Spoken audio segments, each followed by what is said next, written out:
Good evening. Our reading from our High Calling for January 20th is entitled, Light or Shadow. Woe unto them that call evil good and good evil, that put darkness for light and light for darkness, that put bitter for sweet and sweet for bitter. Isaiah 5 verse 20. God is light, and in him is no darkness at all. If there were no light, there would be no shade. But while the shade comes by the sun, it is not created by it.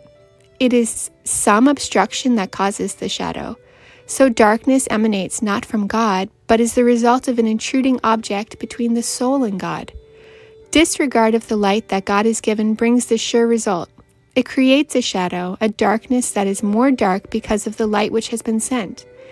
If a man withdraws himself from light and evidence and yields to Satan's seducing arts, he himself draws the curtain of unbelief about him, so that light cannot be distinguished from darkness. More light and evidence would only be misunderstood by him.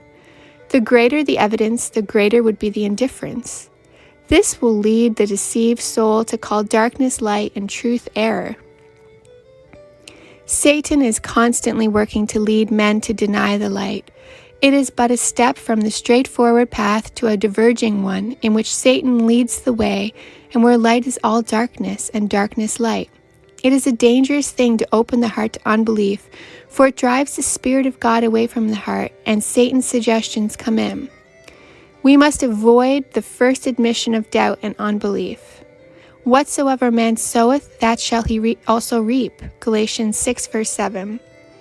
God destroys no man. Every man who is destroyed will destroy himself. When a man stifles the admonitions of conscience, he sows the seeds of unbelief, and these produce a sure harvest. They would none of my counsel, they despised all my reproof. Therefore shall they eat of the fruit of their own way, and be filled with their own devices. For the turning away of the simple shall slay them, and the prosperity of fools shall destroy them. But whoso heareth unto me shall dwell safely, and shall be quiet from fear of evil. Proverbs 1 verse 30-33. May God bless us today as we continue to grow in Him.